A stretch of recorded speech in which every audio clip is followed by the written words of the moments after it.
Counselors Craft a Curious Path with Ruby and Olivia. Hi, I'm Caitlin Ruby Miller, a multidisciplinary artist, singer-songwriter, therapist, and wisdom seeker with a background in opera, ceramics, and photography. And I'm Olivia Candosia. I'm an actor, theater director, voiceover artist, early childhood educator, and drama therapist. We are both neurodiverse therapists who strive to infuse more wonder, authenticity, and joy into modern life. We're here to share our hearts and stories, and in turn, listen to yours. Here we gather with you to craft the curious path of life, therapy, and art. Welcome and co-create with us.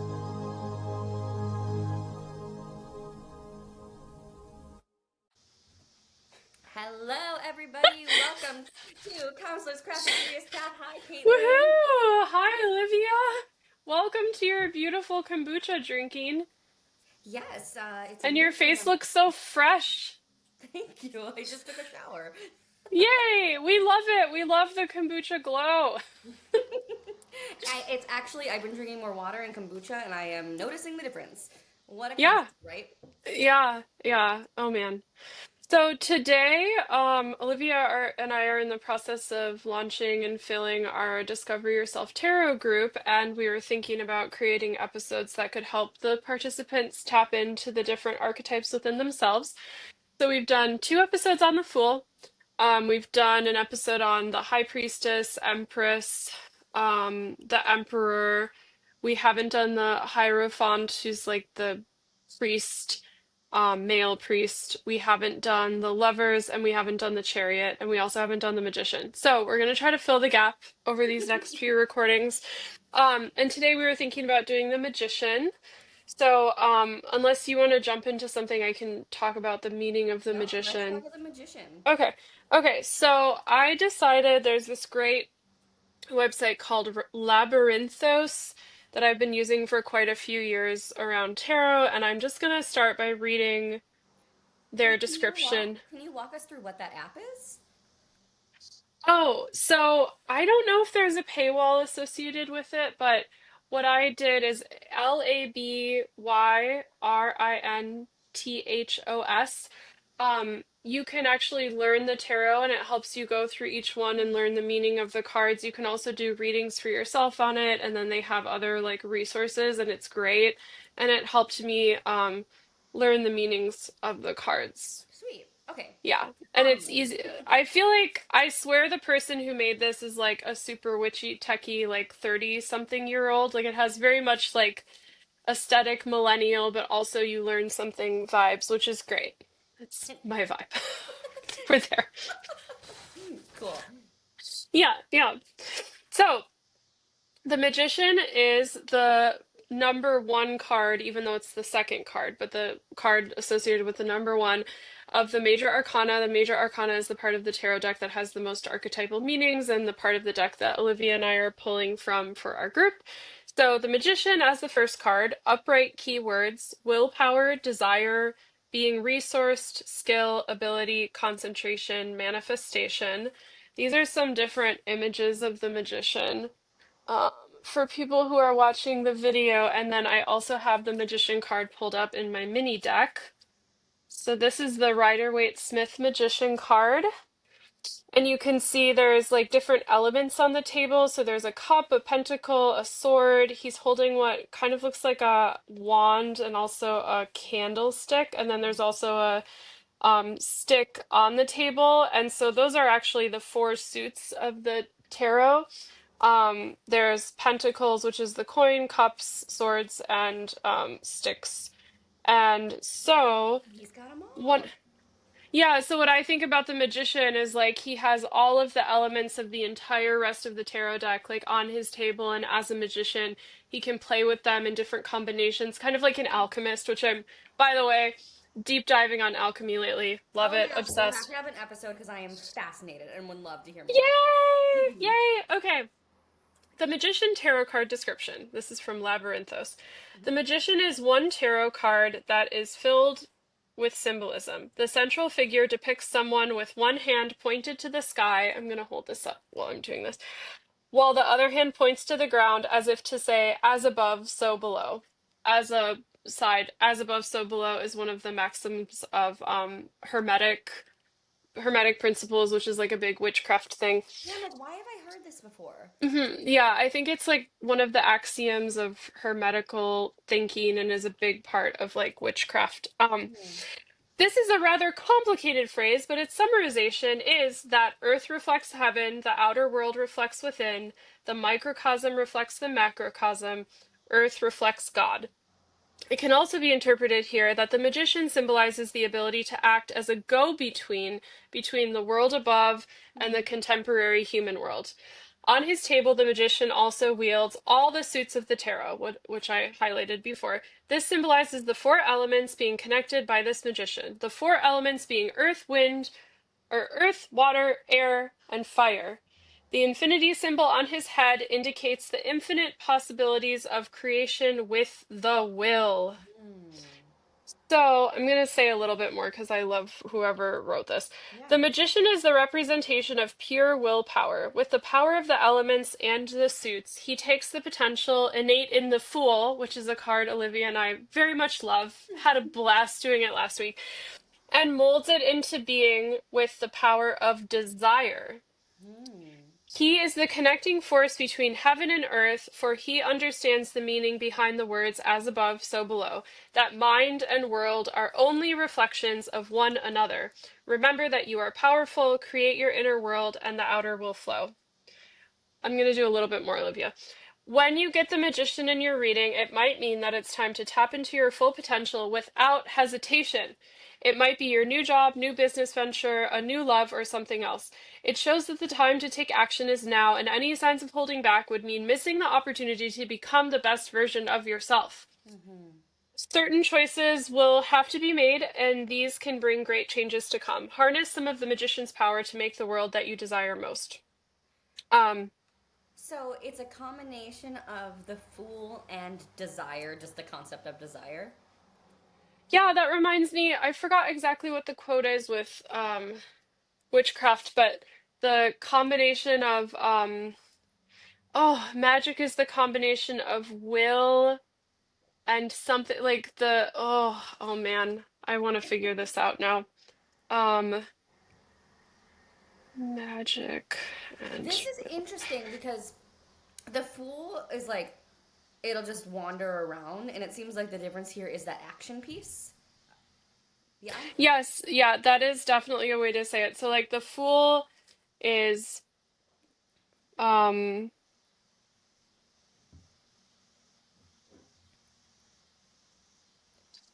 okay, I'm just seeing magic and willpower, and I'm gonna stop and focus on this moment with you.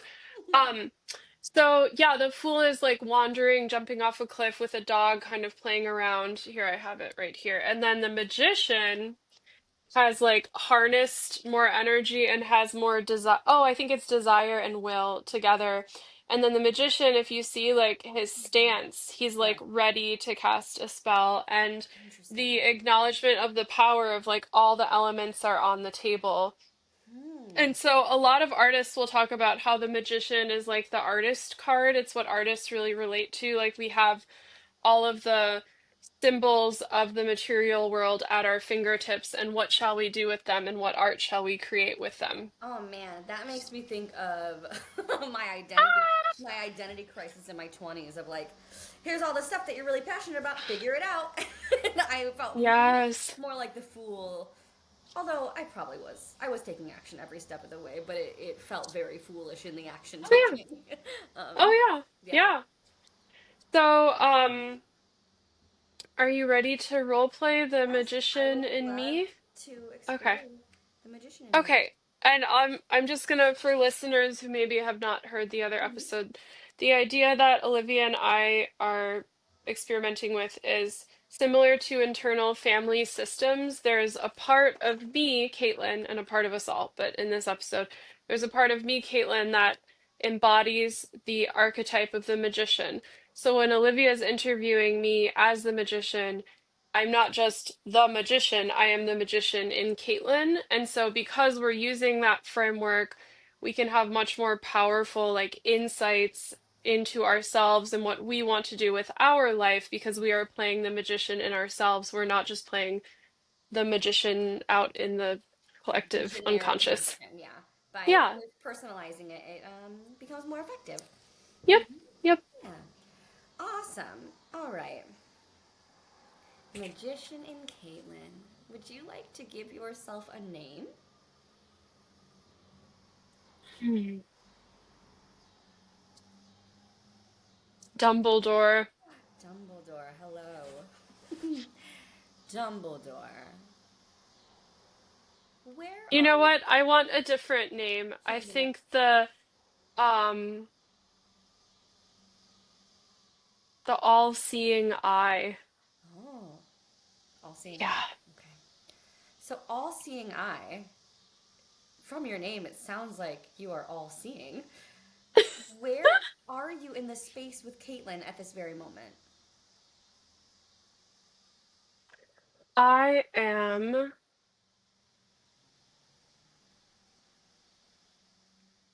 I'm standing behind the iPad and looking at her, and Mm, um she's kind of uncomfortable with me being right there because I'm so powerful and I'm trying to encourage her, just like, let me be here with you.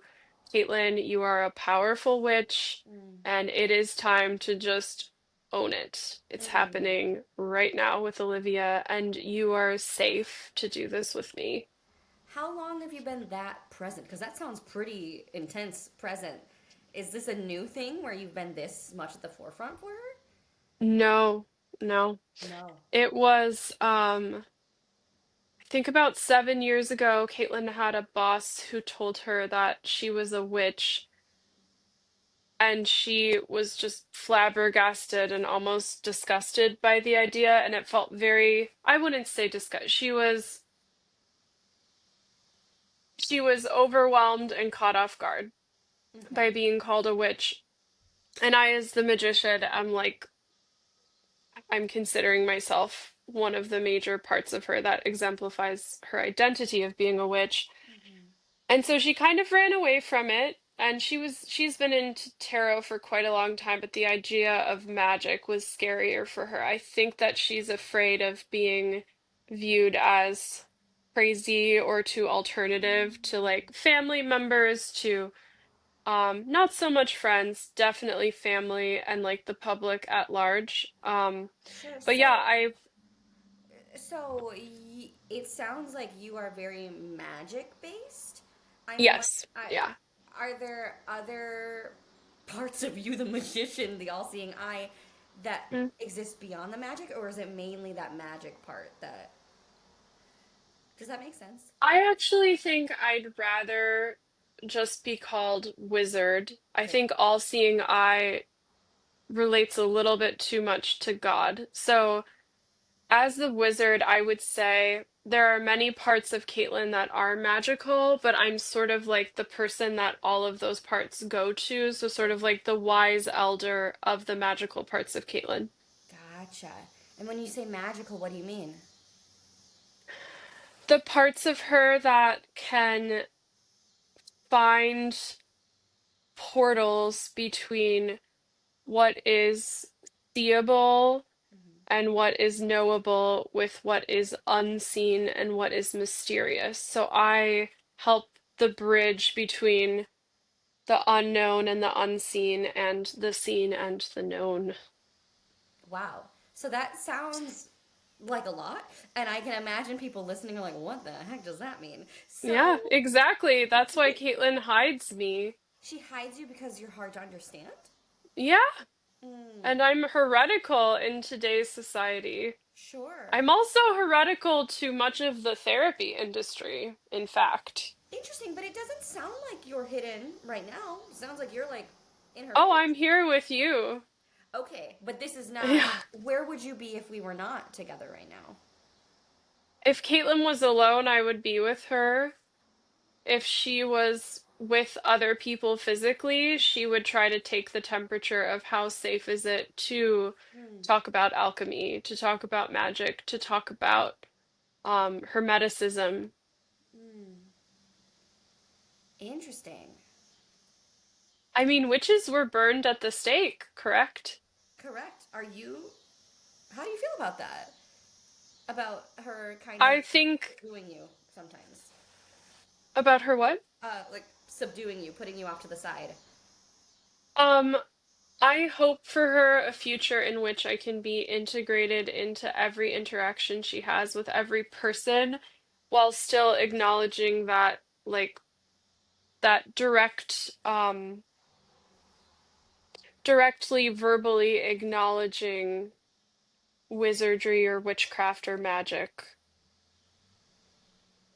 could make her unsafe. So Mm. I am acknowledging the implications of directly acknowledging magic in interactions. However, I want the strength in me and the groundedness I feel and the excitement for Caitlin's future. I want to be with her at all times because I want to give her that energy and that joy. Yeah. When do you find yourself showing up the most with her? I mean, here, yes, because you're in the safe space, but where else? When she sings, Hmm? um, Can you say more about that? yeah, she has been making more of her creative practice into improvising on archetypes. So with music or with like this past weekend she did surrealist poetry in a group setting with her friends based off of tarot. Cool. And so I was there with her, like I was the one saying, "Hey, you all are talking about doing group poetry. Why don't you have them draw tarot cards?" Like I am the magician helping with welcoming in more explicitly magical concepts. I was with her, encouraging her to do an alchemy reading with her friend with Kim Kranz's alchemy deck, and she had so much fun um, doing it. So yeah, I try to integrate myself into her life as much as possible. And I think often it's when she's playing, which has the fool archetype involved, but playing with more intention and will, similar to the description of the card, playing with more intention and will, where I have to come in and say, okay, we're not just fooling around, we're also taking this element combined with this element in this setting. So, for example, the surrealist poetry was there was a piece of notebook paper, there was a tarot card associated with it.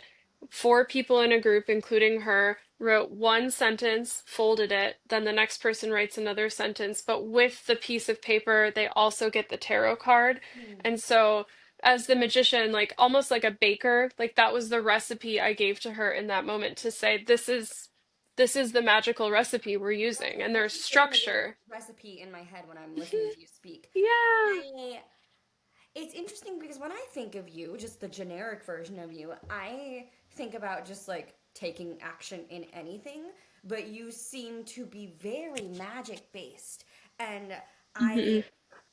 I don't know if this is swaying too much off topic, but I'm curious if there's somebody else, some other archetype that takes care of that business for Caitlin, where you're more focused on the magic action. Yeah. Huh.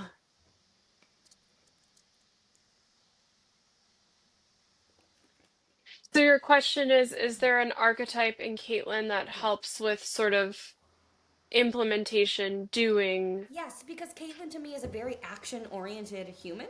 Um, I lost my train. Yay! Caitlin is a very action oriented human who takes action and like markets herself and puts herself out there. And I was expecting you to talk about that kind of things. And so to hear you Mm, magic is exciting for me. I just am like, oh, that must be a hmm. different part. You know what I'm gonna do? I'm gonna look through. I'm back as Caitlin. No, I'm still the magician right now. I'm going to look through the Major Arcana tarot Yeah. deck and see what comes to mind. Ooh, I have an idea already, but I'm gonna get through all of them. One second.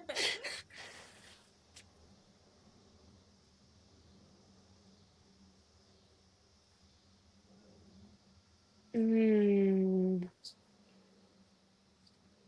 mm. Okay.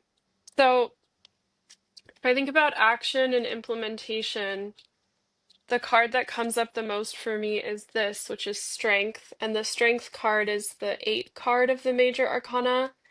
And the idea behind that is like the lion at the bottom of it.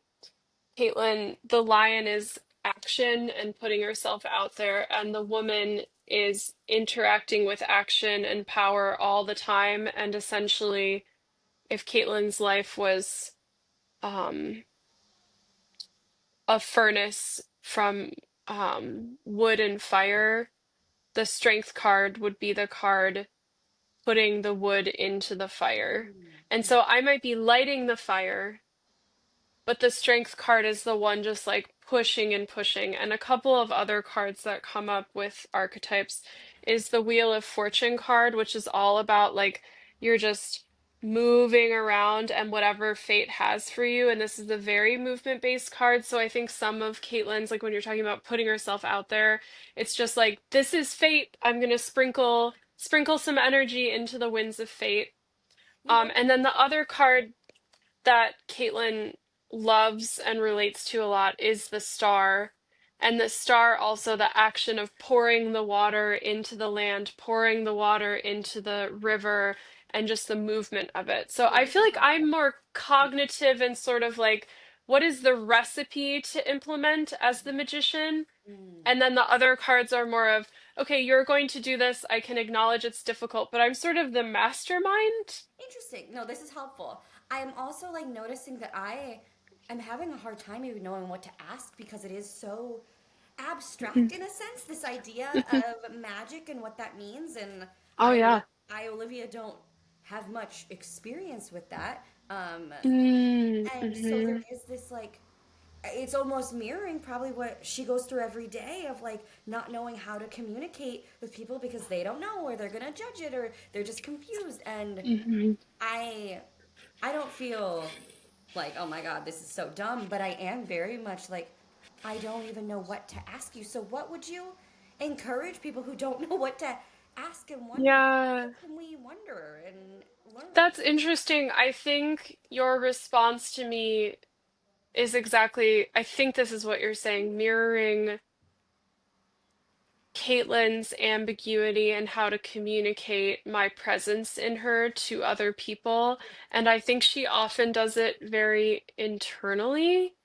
Yes. Like, I will speak directly to her about what is the magic that you want to make as a musician? What is the magic you want to make as a therapist? What is the magic you want to make in your personal relationship? What's the magic you want to make with your mother?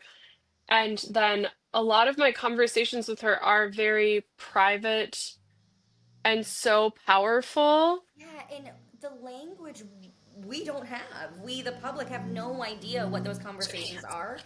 And so Hmm. it's really challenging to how do you communicate this concept when it is so intimate? Hmm. Hmm. So I will give an example. I think this happened this morning with Caitlin. So her mother runs a business that is hosting a music festival on Monday, September 1st. Okay. And if it rains the days of music festivals, her mother is screwed essentially for many reasons. And I'm not very fearful, so I'm not going to go down all the reasons why the fear makes sense because I don't think people should live in fear like that. So, but I came on online with Caitlin this morning because the thought of, oh, there are cultures in which praying to have it not rain is actually offering water to an altar Mm-hmm. to essentially give the rain god something that the rain god wants, so the rain god does not rain upon you. So I was showing up for her in, okay, what would a ritual look like around offer some water and like ask the universe, ask God Mm-hmm. to, oh, some of Caitlin's shame just came up when I said that. Mm-hmm. Ask the I'm gonna keep going and then yeah. Ask the universe, ask God for a brief moment in which it does not rain, which is Okay. just Monday, September 1st. And so I came up in Caitlin as a, hey, Caitlin, maybe there could be some ritual around just having a glass of water near a window and to just say, please don't rain on Beetlefest. And so Yeah. So I'm there. Here's a great example. So I think similar to when Caitlin was introducing the card of the magician, I am very much an artist, Yeah, but the way I view art is what physical materials in the real world can be used to create a container for ritual, magic, or art. sure. Finding the symbols, the physical representation to symbolize the abstract. Hmm. Hmm. Hmm. Yeah, it's beautiful. Hmm. Yeah. I So really. I'm actually feeling called to figure out how Caitlin can more directly integrate me because I'm actually surprised that you're as surprised by the magician, but it makes sense because in my internal system with Caitlin, I'm in dialogue with her really often. But this is a great example of how I am not in dialogue through her Right. to you. Yeah. I'm wondering if there is some sort of, and perhaps this is me trying to problem solve, but I'm wondering if there's some sort of ritual that you can incorporate every time Caitlin speaks to somebody or meets someone new. If there's some Mhm. sort of something expected every time they come into contact with her. I don't know. You know what's interesting? I just thought of the Kundalini snake imagery. Have you heard of that before? Mm, Okay, so this is the degree to which I'm aware of it, and yeah. sure. But there is a type of, I believe, yoga called Kundalini yoga, Mhm. and the image that I'll give to Caitlin, um, sorry, there's another part of Caitlin coming up that identifies as an expert and is telling me right now, like, you don't get to talk because you haven't read a book on Kundalini yoga. And so I'm just trying to say, this is my impression. This Right. is my impression. I'm saying that to this part. I am not an expert. Okay. The image for Kundalini yoga that comes up for me is a snake starting at the base of the spine and the pelvis and snaking up the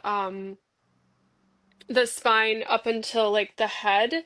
And so sometimes when Caitlin is feeling pain or nervousness, she'll take a really deep breath and she'll get full body chills because she taps into like what the image for her means of the Kundalini snake and it can help with grounding. But the way I imagined when you said like what is a real way she can apply me to meeting people, it would be a deep breath and allowing her spine to align and sort of feeling that really beautiful energy. And then I was imagining her shaking someone's hand to say hello and the energy going from her pelvis all the way up to her head and then through her arm to the other person. So, sort of like when you meet another person and you think, wow, I just got this beautiful, warm energy. And I don't know if it was their voice or their body language or just the weather. I have no idea what was happening. Magic here. I have no idea what was happening, but it just felt great. Mm-hmm. Yeah, it sounds like you're just very intentional, and that's how you show up. And so through Hmm. intentionally breathing and standing and shaking a hand and saying I am here, that can be enough. Hmm. Yeah. Hmm. Yeah, and that I think, if Caitlin in the future were doing a tarot-based magical retreat for witches or Mm-hmm. something, I could be more explicit with language and metaphor and imagery and ritual and altars and all of these things. But I think based off of, can you still hear me and see I can me? still hear you. Okay. I think based off of where we're at on a day-to-day basis in Caitlin's life and society, and essentially Donald Trump is on a witch hunt. I mean, so there are forces in the world that want magic to be killed. Um, so because of all of that, I think I'm finding it really useful to have this space to communicate to you and to Caitlin that we can find ways to integrate me so she can feel more authentic in the Yeah. world while still finding ways to be safe. Um, And I think that part of the tarot group with you is finding a place for other people to explore things in a magical way that is safe and protected from the world, where people can play. Mm-hmm. Um, so yeah, I also think I'm helping Caitlin with her purpose and guiding her actions. Yeah. So I just yeah. I do this a lot with my clients too, is where like we really want this part of ourselves to show up, or this part of us to stop, or we really want to focus on this passion, and it can be so daunting, even through executive functioning. Like I just want to do my laundry, whatever, but to hone in on just the simple thing of like I'm gonna stand up tall and do a handshake and be really intentional with that handshake. That can be enough, and that can communicate, and like through practicing that it will become you'll become more comfortable being present with her. And same thing with Mm, you're trying to get more into nature. You don't have to like start studying school about nature. You can just every day I looked at a tree and I appreciated it, and then through that, mhm, like you're building that skill versus like trying to dive in right away into this like expert lens, which we saw coming out in you, right? mhm, mhm. Yeah, I just had an image of executive functioning and magic being very parallel. So Mm-hmm. if a definition of executive functioning is a person has an intention and they make that intention into an action. Mm-hmm. And then if magic is the witch or the magician has a will and then they put that will into behavior, then the combination of the intention of the magician that is internal and not seeable by other people with the action of making the magic is what helps the magic be seen. And I think that there are ways to be magical in action that people without a framework of what magic is, who aren't used to having attentional processes directed towards finding magic, those people can see it and experience it. Like, for example, I would say Caitlin's grandmother is a magic baker, a Mm-hmm. magical baker, like the type of cookies during Christmas time that just taste like they're telling you a story, and there's just something beyond this much flour, this much Yes. sugar, this I there's think a magic. that's what it is. We talk about it so many times, but that like getting out of the head and playing and knowing that Yes. knowledge is not required here. It's Mm-hmm. actually quite the opposite, is like relinquishing that and experimenting, and even if it fails, it's still a success. Mm-hmm. Mm-hmm. Mm. I'm gonna put you back into Caitlin, even though I saw you kind of shifting into Caitlin a little bit. Oh, Um, okay. We're back to Caitlin. Back to Caitlin, and Okay, let's we're back to Caitlin. let's talk about Ooh, that. my voice got a little higher. Yeah, Okay, interesting. Yeah. interesting. And I'm immediately slouching more. Wow, what does that say? Wow. Yeah, What does yeah. that say? That I could use some more Kundalini snake magic energy. Here you go. Yeah, exactly. Exactly. What did you think of that, Olivia? I was so surprised the entire way through. That's Genuinely. amazing. I did not expect it to be. I guess like the magic part of you is something that like you tease at in conversation, but it's Mm-hmm. never something that I hear enough of. It's like, oh, I've got my woo-woo stuff, I've got my whatever. But to even Mm-hmm. hear you before we started talking about how you're like practicing alchemy and like, or getting into that, and Mm-hmm. to hear that this is that card, is that magic, is really interesting and inspiring. And I probably have my own version of that. I don't know what that is at the moment. Um, but it made me crave it. It made me Mm-hmm. want more. I love this idea of just being intentional too. That was like that in itself is just so healing and magical. I don't know. I I'm really thinking an example of magic for you was the assignment you did with Bubblegum Machine. yeah, The yeah, Yeah, like that to me is you created a ritual. So you tapped into the magician inside of yourself, and the ritual was had some like therapeutic component. Yeah, for those of you not who have no idea what we're talking about, which is probably everybody, um, for one of my classes when I was in grad school, we had to, those projects where you have to just showcase what you learned in a creative way. And I made a Hmm. giant gumball machine because it was my child and adolescence class. And I made each gumball filled with a little gumball. They were ball pit balls. And each one had a number on them. And when you rolled it out, the number represented something that I learned. And I invited classmates to come up with me and dispense the bubble gum.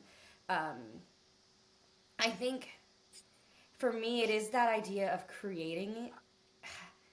I'm a perfectionist, even though I know I have like the artistic visual skills of a preschool student, and it's this interesting like. But I put a lot of intention and hard work into it, and so it is so valuable to me, even if it doesn't look like pretty on the outside, even though it was very Hmm. cute. Um, yeah, I think that makes sense. Yeah, I'm getting a little lost because the preschool. Oh, I think uh, I just compare my artistic abilities and like I I'm not someone who's like oh, measure twice, cut once. I'm more like cut. like yeah. Oh, and yeah, me too. that feels or that seems messy to me and not intentional, but also extremely Oh, the intentional. intentionality for me is behind the design. Yes, I think that's Like what it that is for me. you intentionally designed a container for play that was communicating to your class Hmm. something that would stick with someone a lot more than just saying, this Hmm. is what I'm trying to say. Like you're creating an experience, and that was sort of what the magician kept saying in the role play is And you know there's an what? intentionality in the physical world that I people can think observe. that is my existence as a person. Like, I think I Yes. know I have a captivating personality. I think I know that I can command a room. Um, and I can feel it. Like, I genuinely feel when the Yeah. eyes are on me and the energy. And I've gotten a lot better at tapping into it and feeling more comfortable in that this past Yeah. year, especially. Yeah. But I do feel this wild magic in me when I speak um, even in sessions when I don't know what I'm doing, uh, I there is something relinquished in me now where it's like, even if you don't know, like, you are a gift. And I think that is why so badly I want to have children because I want to like pass down my magic, if that makes sense. Oh, yeah. Um, Yeah. And and create a magical childhood for yes, them. yes. Yes. Hmm. Yes.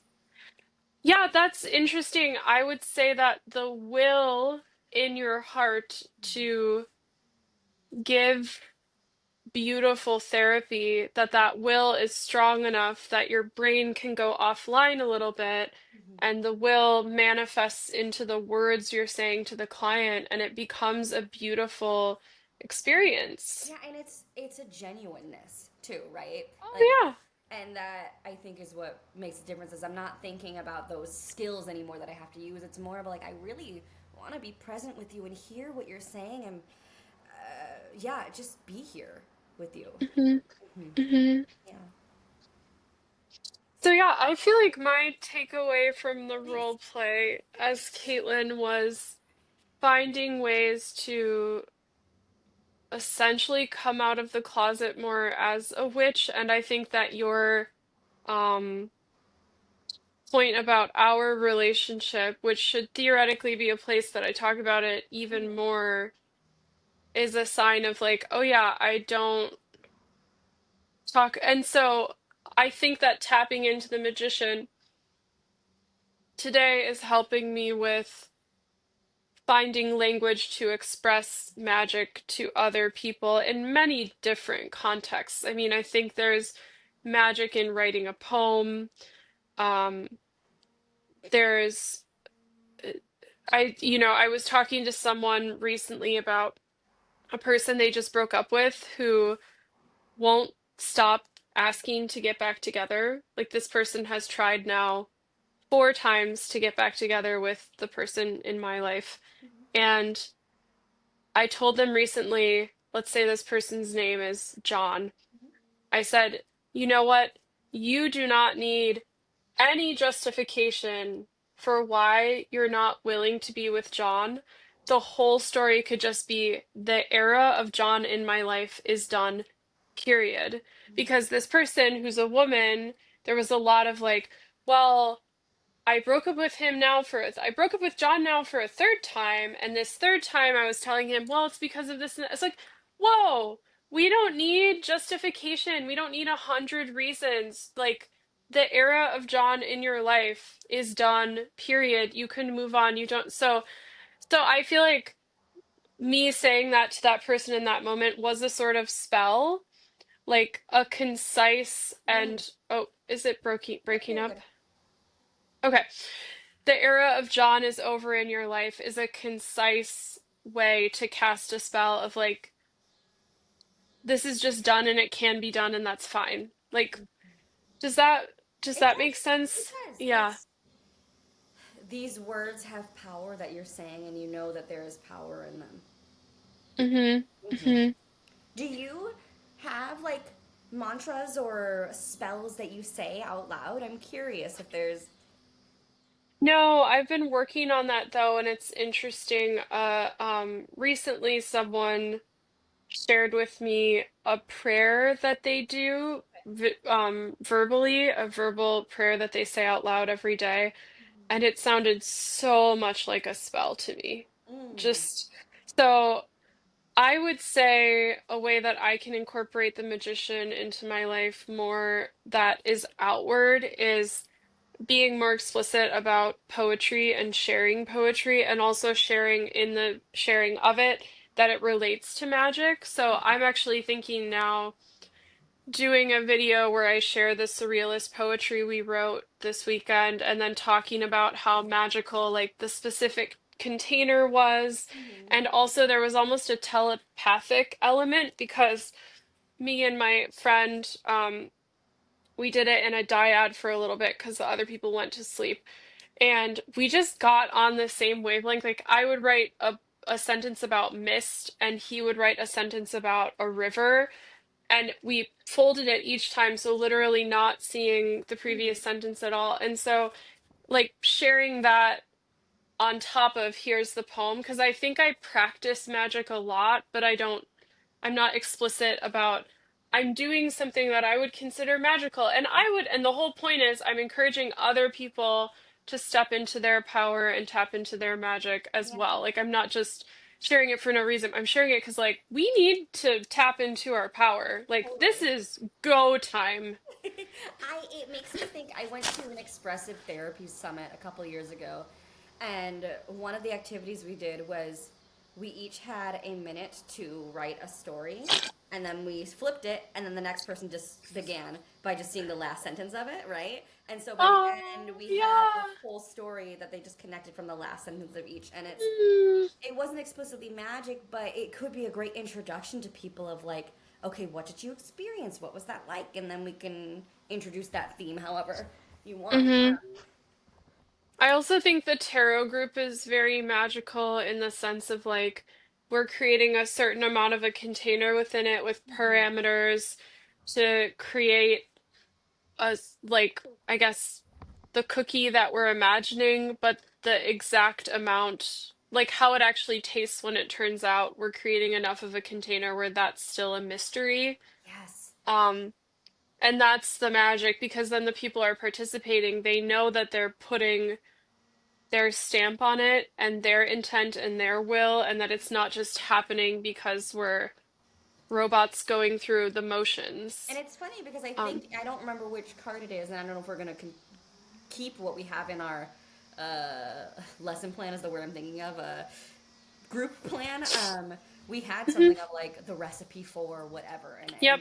I inviting, think that was the magician. yeah, which is really interesting. Hmm Full circle that we hmm had no idea that we would be here. Yeah, Um, yeah. but yeah, inviting participants to make a recipe for, be it success, anxiety, whatever, something, hmm as I metaphor. also, oh, go ahead. I was gonna say as metaphorical or as literal as they wanted to. What were you gonna say? Exactly.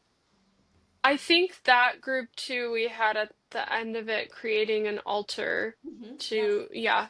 I've Um, told some people about that in consults that I've had with them of like, we were thinking about yeah. you, I might do something like this. They love it. Oh, I'm so happy. Yeah. Um, yeah, I was gonna say that for listeners who are interested in archetypal role play, this episode is a really great example about how Olivia and I know each other. I would say like moderately to really well. Like we've been colleagues for over a year or Mhm. about a year and had really deep conversations, done a bunch of projects together, so inside and outside of work, and how this archetypal role play has literally exposed parts of me that not only taught me how little they're exposed to other people in my life, which is useful for me, but Yeah. you're learning more about me. And so the idea of being seen and being known and understanding each other deeply, and then also inspiring each other to do I more things. agree. Like, I was thinking, in a way, um, when I had no idea what you were talking about magic wise, there was a part of me that was like, ah, the expert. Just pretend that you know what you're saying, and you'll figure it out because that's what you've always done. Is you just through context clues you figure out what's going on. But a stronger part of me was like, no, ask, like, show this is valuable information for both of you to learn from each other, and I really owe it to effective artistry for teaching me how to do that. mhm. Because it is so easy to just be like, I'll figure it out later. Um, Yeah, and to me, you were mirroring how hidden the magician is in my relationship. So if you were to pretend to follow it all, you would have been denying me the yes. opportunity to see how hidden he is. And Caitlin, man, the empathy in me, the magic in me of like reading people is like so strong sometimes that I just like don't know what to do with it. Uh, and I guess naming it is helpful. But I even noticed that today we had our intern here for the first time for our supervision, and a part of myself came up, and I was like crying because I was saying something, and I'm like, I'm sorry, I'm being a smartass right now. I'm just like I'm trying to show off. Never have I ever thought or said that in a supervision. And later afterwards, I'm like, oh, there was somebody else in the room. I'm wondering if it was coming from this person or if they were mirroring my experience in school when I used to be the intern, whatever, whatever. But like noticing the role I was playing and what feelings were coming up, and it is so beautiful and also so hard as a human Hmm. so deeply, and even if I can't identify where it's coming from, I am now able to recognize it's not mine. Oh yeah. It's really, That's beautiful. yeah. Wow. I'm so happy for you because I feel like being more clear on, wow, I'm channeling something right now. This isn't mine can be so useful because there's less to bear on your own stuff. Like we have enough of our own stuff. And also it's helpful for clients, friends, family, relationships to be like, whoa, I almost never think of this word, and this Yes. word just keeps popping into my head. Like, does this happen to be on your mind, or Yeah. just like, this actually happened to me recently with someone. I said, I just keep wanting to ask you if you're depressed. And I don't even really use the word depressed Yeah. anymore. And I don't really believe in the concept of depression and the way like society uses it, but I just feel really called to talk to you about this. And they were like, yeah, I feel like I'm depressed. And so the beauty of That was me you, today in a session too. I was yes, like, I don't know if it's just because you're sick today, but I'm picking up on I felt so witchy. Like I'm picking up on like, uh, are you sad too right now? And they were like, oh my god, yes I am. I'm also probably this and that. And I'm like, yeah, I can tell. Um I also mhm. I'm gonna continue on this because it's been just really new discovery for me. Uh, I had a consultation the other week, and I felt so angry and stressed afterwards and overwhelmed, and I was like, "Where is this coming from? Where is this coming from? You don't usually feel this way. You don't usually feel like a moron during consultations. Like, what is happening? Mhm. Oh, it's probably the client feeling this way. Blah blah blah." It was a lot. Um, but it took me a while to recover from that. Being a therapist is a lot sometimes. Yeah, yeah, and I think the this is theirs, it is not mine helps you return to your life and be like, okay, I know who I am. for listeners who are interested in trying archetypal role play, this is a good example of how I think without me playing out the magician in myself to you, you wouldn't be learning this about me. I wouldn't be learning this about myself. That like the container of tapping into this part led to like a deeper understanding and also an action item for me of like incorporating the magician in my life and to have it be so obvious now that I've talked to you, Yeah. the difference between how connected I am to him internally versus how much he speaks through me. Yeah, and that's the whole thing of like, yeah, you can know all you want that the magician is sometimes there and sometimes not, but to actually embody and practice it, you're like, oh, okay, that's how that's happening. Oh, here's an action step. This is what I want. This is what I need. Whatever. Mhm. Because who cares about? Yeah, you gotta live it.